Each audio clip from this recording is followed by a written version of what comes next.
Good day, one and all. I am Doodleman149, and yes, you read that title right. I am transitioning. I'm transitioning from being a subscription slave to being a free man. I know, not what you guys wanted to hear, but hear me out. I'm dropping a lot of subscriptions that I have in order to save some money and, feel better about myself.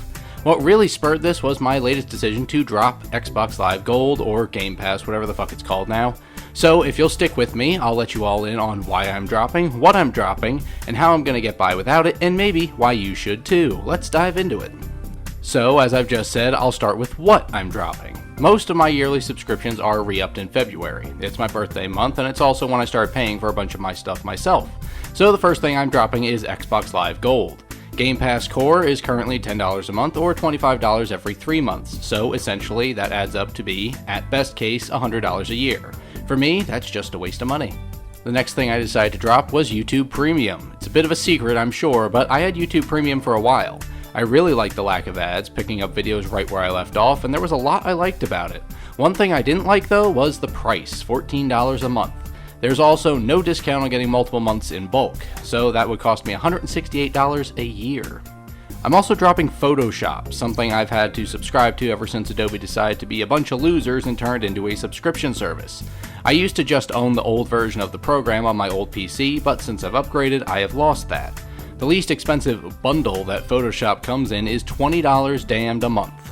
Sure, I use it a lot, but forget that sucks. That is $240 a year just to make pictures for videos, I swear. While this one's relatively new, I'm also dropping Crunchyroll. I just used it to watch the English version of Attack on Titan, and now that that's over, it's time to dump it, so that'll save me $10 a month. I'll be keeping Netflix and Disney Plus because my wife and I watch a lot of movies and TV, and my daughter loves Bluey, so I am keeping those. My wife subscribes to Prime and Hulu, so I can't exactly include those here in this video. Now let's look at why I'm making these decisions. Well, number one is just look at that bill, $628 a year.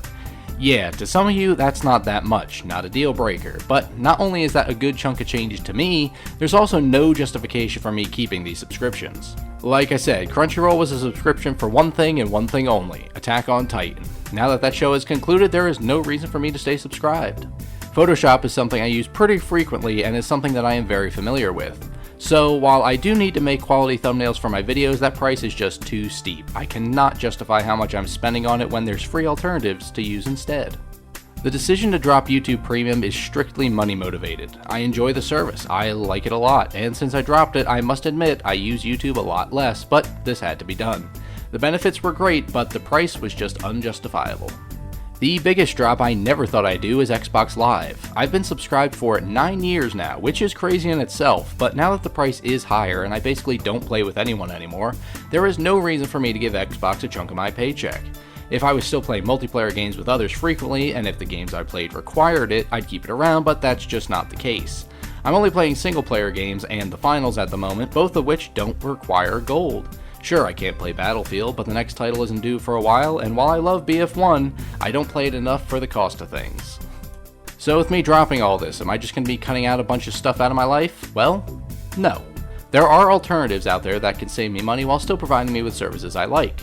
For example, with Photoshop, there are tons of free alternatives, and I found one that I really like. It's browser-based and functions basically exactly the same as Photoshop, so I'll be using that from now on. There's no free alternative to YouTube Premium, unfortunately. There's ad blocker, but that doesn't seem to function on the YouTube app itself, so, that sucks. For Xbox Live, the solution is rather simple. Believe it or not, there is a large library of multiplayer games available on Xbox for free that also don't need Xbox Live Gold to play online with others. Luckily, the Finals is amongst them. So I'll be delving into this library of free-to-play games on Xbox when I need a multiplayer fix. There's lots on offer, so I doubt I'll be missing all the premium AAA experiences of recent gaming. Most of the newer games either don't interest me or they're bad, so hopefully there's some market for these videos about these free types of games, but only time will tell. Now, a strange section here. Why should you go with the free-to-play model? First of all, look at the monetary incentive. If you're struggling with money or you just don't want to spend what you don't have to, then I'd suggest finding free alternatives like I did. There's lots to play that won't cost you a dime, and while ads are annoying on YouTube, I'll be happy saving that $168 a year. If you're interested in saving money without sacrificing all of your entertainment, cutting these things out can certainly accomplish that.